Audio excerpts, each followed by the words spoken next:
नमस्कार, मैं हूं शैलेंद्र सिंह और आप देख रहे हैं हमारा YouTube चैनल शब्द शब्द शैलेंद्र सिंह। आज बात करेंगे प्रधानमंत्री नरेंद्र मोदी की अयोध्या यात्रा की। आमतौर पे जिस तरीके का व्यवहार, जिस तरीके का उच्चारण और जिस तरीके की भाव भंगिमा नरेंद्र मोदी की दूसरे राज्यों में रहती है या दूसरे स्थानों पे जहां वो जाते रहती है, अयोध्या में आज उससे अलग देखने को मिली। सबसे जो पहली बात थी कि ज़्यादातर प्रधानमंत्री जब लोगों को संबोधित करते हैं तो भाइयों बहनों मित्रों इनके नाम से संबोधित करते हैं। अयोध्या में आज जब उन्होंने लोगों को संबोधित करना शुरू किया तो सबसे पहले उन्होंने जय श्री राम का नारा लगाया और फिर परिवारजनों कह के लोगों को संबोधित किया। सिर्फ बात संबोधन तक नहीं है, इसके बाद जब वो अपना रोड शो कर रहे थे और रेल का उद्घाटन कर रहे थे, एयरपोर्ट का उद्घाटन कर रहे थे, वहाँ पे भी जो लोग थे उनसे भी जिस तरीके का वो एक समन्वय बना रहे थे वो कम देखा जाता है। रोड शो के दौरान देर बाद वो कुछ उन घरों में भी गए जो प्रधानमंत्री आवास योजना के तहत जिनको मकान मिले थे और वहाँ उन बच्चों से भी मिले। कुछ बच्चों की उन्होंने ड्राइंग देखी, अपने हस्ताक्षर किए कि इस अयोध्या के साथ एक दूसरा नाता जोड़ते हुए प्रधानमंत्री दिखे और बड़ी ही गर्मजोशी थी। चाहे उनका रोड शो रहा हो या वो लोगों से मिलते जुलते रहे हों, तो एक अलग अंदाज में आज प्रधानमंत्री अयोध्या में दिखे और 15,700 करोड़ की 46 योजनाओं का उन्होंने लोकार्पण किया, उन्होंने शुरुआत की। इससे एक मैसेज जा रहा है और अयोध्या के लोगों के मन में भी ये उम्मीद जग रही है कि क्या प्रधानमंत्री नरेंद्र मोदी इस बार वाराणसी के बजाय अयोध्या से अपना लोकसभा चुनाव लड़ने जा रहे हैं। आज पूरे ही दिन जिन लोगों से अयोध्या में बात होती रही उन सभी का ये कहना था कि इस बार प्रधानमंत्री का जो अंदाज है वो एक अलग है। उस अंदाज को देख के ये लग रहा है कि इस बार प्रधानमंत्री अयोध्या से चुनाव लड़ने की तैयारी कर रहे हैं। अयोध्या से प्रधानमंत्री नरेंद्र मोदी का आत्मीय रिश्ता रहा है। अगर भारत के प्रधानमंत्रियों की बात की जाए तो वो पहले प्रधानमंत्री हैं जिन्होंने राम जन्मभूमि जाकर दर्शन किए और वो 6 बार अब तक अयोध्या आ चुके हैं। इसके पहले जितने भी प्रधानमंत्री रहे हैं वो अयोध्या फैजाबाद आते रहे हैं, वहाँ से अपनी चुनावी सभाएं करते रहे हैं, लेकिन वो कभी राम जन्मभूमि नहीं गए। इस बात का उल्लेख उत्तर प्रदेश के मुख्यमंत्री योगी आदित्यनाथ ने भी अपने भाषण में किया और इन सब चीज़ों को देखते हुए ये उम्मीद लग रही है कि प्रधानमंत्री इस बार अयोध्या को अपना चुनाव क्षेत्र बना सकते हैं।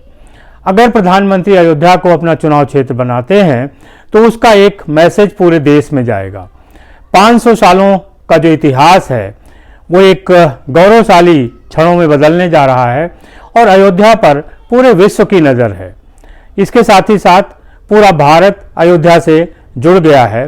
प्रधानमंत्री लगातार रेल और हवाई मार्ग, सड़क मार्ग के जरिए अयोध्या को पूरे भारत से जोड़ने की जो कोशिश कर रहे हैं उसका भी कुछ अलग मतलब निकाला जा रहा है कि ये जो योजनाएं प्रधानमंत्री नरेंद्र मोदी ने शुरू की हैं इनका सही मकसद तभी पूरा होगा और ये अपने अंजाम तक तभी पहुंचेंगी जब सांसद के रूप में नरेंद्र मोदी यहाँ पे चुनाव लड़ेंगे और फिर वो प्रधानमंत्री होंगे।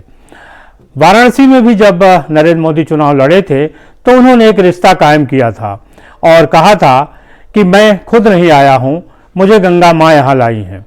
इसी तरीके से राम जन्मभूमि के लिए जो राम जन्मभूमि आंदोलन से जो लोग जुड़े रहे हैं, जिन्होंने उस पूरे आंदोलन को देखा है, उन सब का ये मानना है कि हमने जिस तरीके का अंदाज प्रधानमंत्री नरेंद्र मोदी का राम मंदिर के प्रति समर्पण देखा है वैसा बहुत ही कम देखने को मिला है।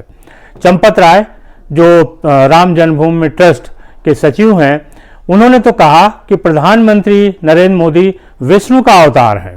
इस तरीके की जो मान्यता है वो सिर्फ भाजपा या उनके दलों में नहीं है। अयोध्या के आसपास के जो लोग हैं वो भी महसूस करते हैं कि जब से प्रधानमंत्री का जुड़ाव अयोध्या के साथ शुरू हुआ है यहाँ का कायाकल्प ही बदल गया है। ऐसे में उनकी दिली इच्छा है कि अगर प्रधानमंत्री अयोध्या से चुनाव लड़ते हैं तो इससे बड़ा कोई और काम नहीं होगा। अयोध्या से चुनाव लड़ने का एक बड़ा फायदा भारतीय जनता पार्टी को ये होगा कि पूरे देश में एक मैसेज जाएगा और एक जुड़ाव जो प्रधानमंत्री स्थापित करेंगे अयोध्या और पूरे देश के बीच, उसका लाभ मिल सकता है। 2024 का जो लोकसभा चुनाव है उसकी पटकथा अयोध्या के आसपास ही लिखी गई है। तमाम लोग ये सोच रहे थे कि अब अयोध्या में राम मंदिर का फैसला आ चुका है, इसके बाद अब वहाँ की राजनीति में कुछ बकाया नहीं है, कुछ बचता नहीं है। लेकिन भारतीय जनता पार्टी ने जिस तरीके से राम जन्मभूमि आंदोलन से लोगों को जोड़ के आगे बढ़ी थी, ठीक उसी तरीके से अब जब राम मंदिर बन रहा है पूरे देश को जोड़ रही है।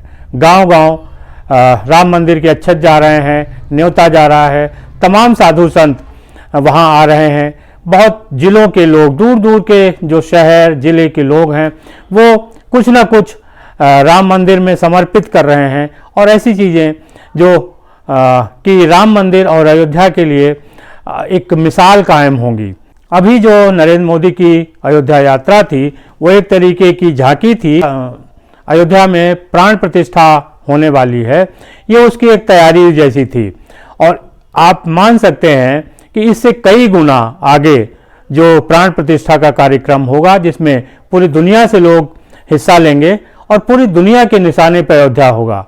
ऐसे में अयोध्या का जो प्रतिनिधित्व है वो प्रधानमंत्री अगर करेंगे तो क्षेत्र की जनता को एक गौरव हासिल होगा और शायद एक रणनीतिक रूप से भी ये बात सही होगी और भाजपा को इसका लाभ मिलेगा। इसीलिए तमाम लोग ये आकलन कर रहे हैं कि प्रधानमंत्री नरेंद्र मोदी इस बार अयोध्या से ही चुनाव लड़ने की तैयारी में है।